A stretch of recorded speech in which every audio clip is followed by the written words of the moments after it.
Hey everybody, this video is part of our full-length The Onside Kick podcast. You can find that on Blog Talk Radio, iTunes. You can pretty much find it anywhere, so we don't care where you listen. Just stick around and check it out. This podcast is brought to you by Most Valuable Podcasts, leading the league in podcasting entertainment.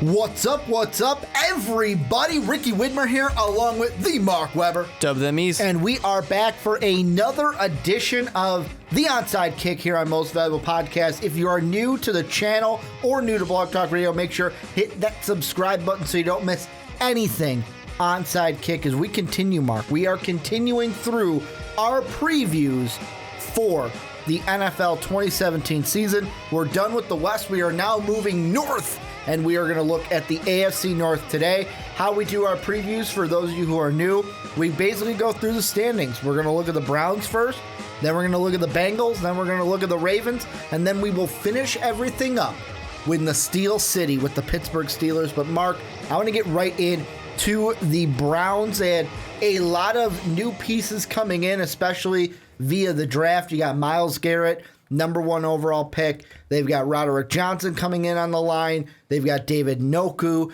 the tight end, coming in. You've got Deshaun Kaiser coming in at quarterback. A ton of other pieces coming in defensively as well, because this team had a lot of draft picks. Then in free agency, the big free agent signing to me is Kenny Britt, because you needed to replace or kind of offset the Terrell Pryor, because he's no longer in Cleveland, and Josh McCown's no longer there, which might be a good thing, because you already got 4 quarterbacks on this roster, and that's too many cooks. That's the position I want to talk about. Like you said, too many cooks in the kitchen. I'm going to be plain and simple with you. If you are Hugh Jackson, who are you leaning towards right now to be the starter? Either Brock the Cock-a-doodle-doo, Cody Kessler, or the rookie Deshaun Kaiser? My first instinct, of course, is for Cody Kessler. I mean, he is the guy who has, I think, earned the right to have the chance to show us what he's got. Not that we expect him to be a long-term answer in Cleveland, but you want to see something out of him. You want to see what he's got the opportunity for. Best case scenario, he lights it up, and you can either trade him or trade Kaiser. Either way. And Brock Osweiler, I mean, I think I go into it expecting nothing amazing out of Brock Osweiler, but I want to at least be pleasantly surprised. I mean, I would be happy to see him perform the way he did with the Broncos instead of the Texans, where it didn't go so hot in Houston. And then, of course, the rookie, you don't want to throw him in there yet. Well, and I think, to me, the one thing we were, before the podcast, kind of listening to a quote from Brock Osweiler, where he kind of said, you know what, we're working a lot on the fundamentals. And then he kind of threw a backhand to the Texan coaching staff, which part of me is like, you know what, at this point, don't even go there. Just, it's in the past, move on.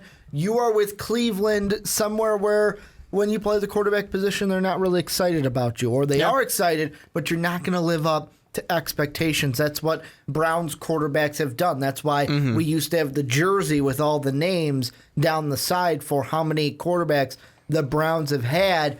I would like to, because last time we talked about this, it was about Deshaun Kaiser, and people in the comment section were getting upset that we did not mention Brock the Cock.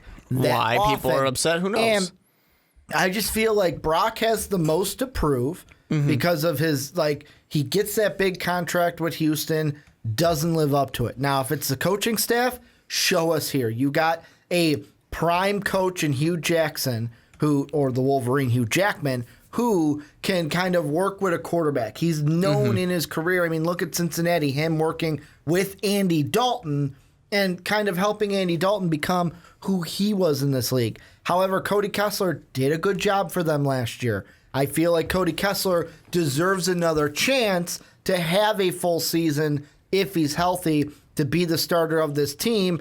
But at the same time, you do have Deshaun Kaiser, where part of me feels like, yeah, he wasn't first overall, second overall like Mitch Trubisky, but if you go out and you're going to trade to get a guy, you got to go and get, like, you got to maybe not this year. You can probably sit him your first year, but we've heard reports where he's being fast-tracked for the starting role. Yeah, and he's a second-round pick, so, I mean, you don't want to get too excited. Not that there's anybody on your roster that's that amazing right now. I mean, Russell Wilson was a post-first-round pick, and, I mean, wasn't Derek Carr a second-round pick as well? There are picks out there that have developed in the second round. And that's not what I'm not saying that Deshaun Kaiser's not going to turn in anything. What I'm saying is that he is not the guy you put your franchise on year one.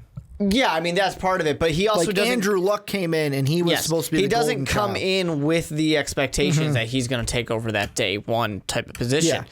You can afford to let him sit and learn for a little bit. Now, it's Cleveland, so you can't afford to do that if Kessler gets hurt and Brock Osweiler is what I was saying. Brock Osweiler goes out there and is absolutely terrible. And, you know, Hogan's not going to be on this roster pretty soon. Well, they got to cut somebody. There's 4 of them, and Hogan's kind of like the odd man out at this point. Yeah, exactly. So you're not going to start him day one, even if, let's say, let's just assume that Kessler is the starter week one, and something doesn't work out, whether it's injury, whether it's just him being bad. I fully expect Brock Osweiler to get the chance before Kaiser has his opportunity, just purely off of they want to probably protect that rookie for a little bit. They're not going to throw him in, even though they're talking about the fast track. I just don't think that they're going to try and throw him in. That doesn't seem like the idea of Cleveland right now. They really seem to be kind of being slow, methodical, really planning things out to be smart is what it seems like they're going to want to do. But if Kaiser does end up starting, whether it's week 1, week 5, week 16, I don't know, I'm not going to be surprised in the slightest. Well, and to me, the big thing is not just the quarterback battle, because like you said, they're fast-tracking him, but they're not going to throw. There's a difference between fast-tracking Kaiser and throwing him into the fire if he's not prepared. Like, if he is not prepared, I don't think he will be the starter. I think that it's obviously I would go between either Kessler or Osweiler. Out of those two, who shows you the most this offseason? My big worry with this offense, though, has to be the loss of Terrell Pryor is a big one to me. Because he was a huge weapon for this offense to go to, and now you don't have that. And I know you bring in Kenny Britt, and right now on the offensive side, your top 4 wide receivers are Corey Coleman, who's going to be the number 1, Kenny Britt, Rashad Higgins, and then Ricardo Lewis. Those are your top 4 wide receivers on the depth charts for ourlads.com. Now, you do have a nice, fancy new tight end that you just drafted, You do, too. and you do have Noku, but the thing is, how is he, as a rookie, going to transfer into the NFL game? And, I mean, obviously you want Corey Coleman to be the guy who's the number 1 wide receiver, but last year he was even injured. So he's coming off of a year where he was injured last year, now transitioning into being the number 1 guy. I feel like whatever quarterback, that's why I would maybe kind of hold back on Deshaun Kaiser, because you don't want to throw him in there and then have it be like, well, shit, he doesn't have the weapons because they're not not that they're not out there, they're just not performing well. The hard thing is going to be for that because Kenny Britt, I mean, sure, it's a big signing for what the team is, but it's not exciting. No one's really that excited about Kenny Britt. I'm not excited about it at all. I like Corey Coleman. There's no doubt about that, but there's really not there's nothing that great besides the god of Cleveland that is Joe Thomas. There's nothing that amazing on this offense to where I fully expect Cody Kessler to struggle and to lose games. And does Hugh Jackson have the part of it being stubbornness, part of it being the courage to sit there and say, no, I'm protecting the rookie. Cody Kessler's going to stay in there, even if he's underperforming. Same thing with Brock Osweiler, because none of these guys are people who are going to be completely secure in a job. And none of these guys are especially Brock coming off of his time in Houston. None of these guys are going to be like Mike Glennon in Chicago of they paid him to be there for a year. Yeah. He got the money to be there while the rookie learns. The unfortunate thing, and it's not like Alex Smith is securely in that job. This is a guy who has people above him who are question marks on the roster, and at any time could lose their jobs to where, week 4, week 5, week 6, he could be starting if things go horribly wrong for Cleveland, which is totally possible. The unfortunate thing about being a 1-15 team, a team that gives up, 30 points a game last year, almost 30 points a game. The problem with being that team, anything can change at any time. Jobs can get lost at any time. So I think that Kaiser might end up seeing some playing time before he's ready. Well, and the thing that I look at is, first off with Coleman, the kind of average, if I'm eyeballing it here, is around 3 receptions, is the most average receptions that he had in a game since coming back from his injury. And the best game that he actually had was on September 18th when he played against Baltimore. That was the 5-reception game where he had 104 yards and 2 touchdowns. A lot of people probably picked him up in fantasy there and then never saw that same kind of success. The only game that he had a touchdown in after that was the New York game, and that was 3 catches on 7 targets. But the thing that kind of unsettles me in the offense before we move over to the defense to kind of wrap all this up is, out of the receiving leaders, guess how many there are. The top 2 are gone, Terrell Pryor and Gary Barnidge. Do you know who the active leading receiver from last year would be? Do you have any idea off the top of your head who it would be? I know I'm throwing you a curveball. No, I do not have any idea. It is not a wide receiver. It is Duke Johnson. Duke Johnson is right now the active leader from last year with 514 receiving yards. He only had, 8 catches for over 20 yards, and he had 0 touchdowns through the air. Yeah. Corey Coleman was right behind him with 413 and 3 touchdowns, only 4 catches of over 20 yards last season. Where you look at Terrell Pryor, and I know that I harped on this, but 1,000-yard receiver last year. Yeah, he only had 4 touchdowns. This team didn't score. We get that, but he had 11 catches of 20 yards or more. Yeah. And you are not going to have that this season for any of your quarterbacks. Whether it's Kaiser, whether it's Kessler, whether it's Brock Osweiler, you're not going to have that. You got to be very smart with the ball. And that's part of the thing with Brock Osweiler when we were bringing up this quote of him saying his fundamentals were lacking last year of, okay, well, at least that's an issue for you, I guess. But that's something that can't be an issue. And you can't be a quarterback that's going to make mistakes because there's no one really who's going to be bailing you out. Fortunately, this defense just got a straight injection into the arm. They got not only the best pass rusher in this class, they also got a steal, in my mind, late in the draft when they got Jabril Peppers. I don't want to call Jabril Peppers a steal. I think that the world was really down on Jabril Peppers before. Yeah, but he's one of those that, yes, it was really high when we first started mocking and putting players in mock drafts.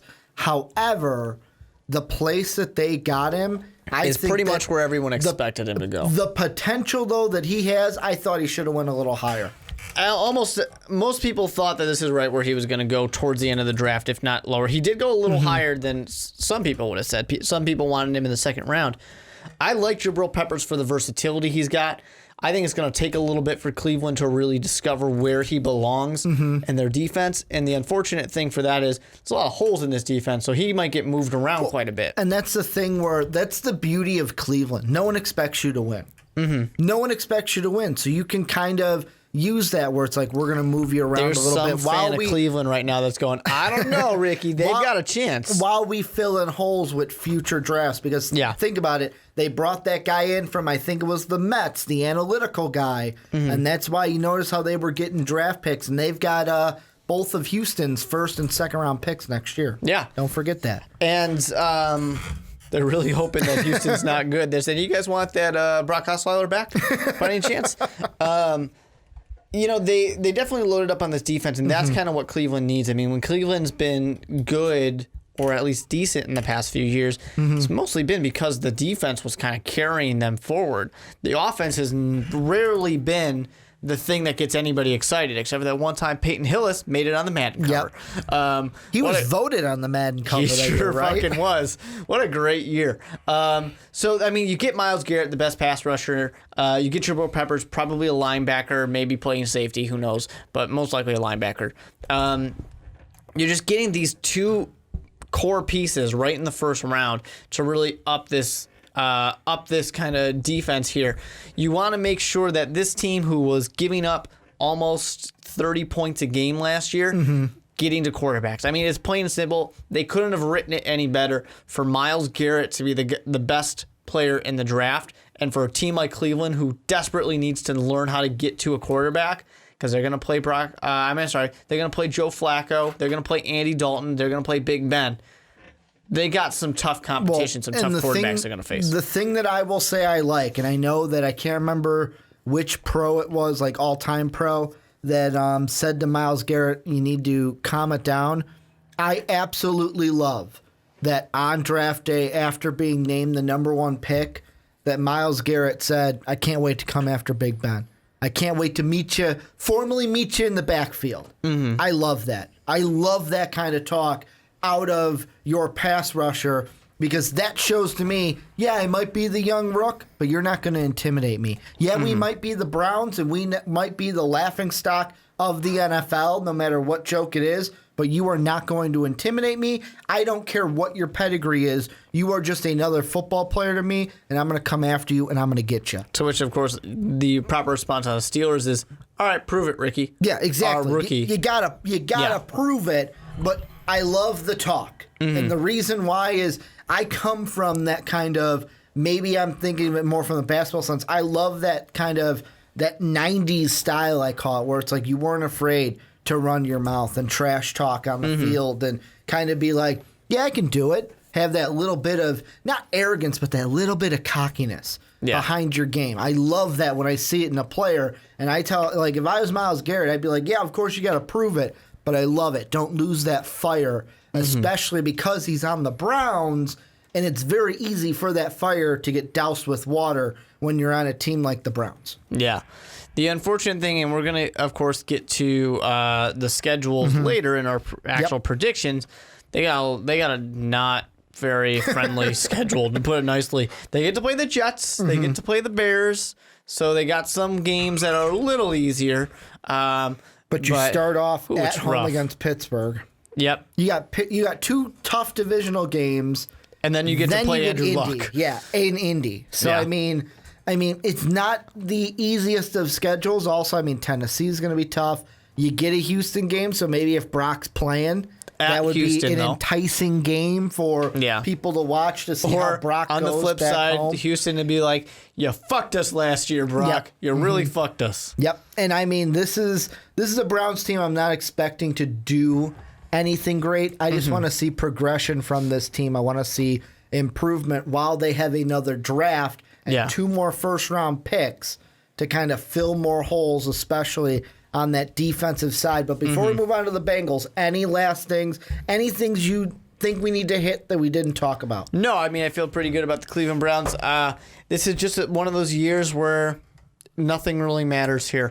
As long as they don't go 0-16. But we're not saying that in a bad way, though. We're not saying like, No, you're nothing rebuilding matters, the pack team. it up. It's just, let's see some improvement out of this team. Yeah, it doesn't matter. It doesn't matter if Cody Kessler's playing, if Deshaun Kaiser's playing, if Brock Osweiler's playing. It doesn't matter if any of these wide receivers make it onto the roster next year. You're just trying to see which pieces are working and which pieces need to be fixed next year so you can keep moving forward.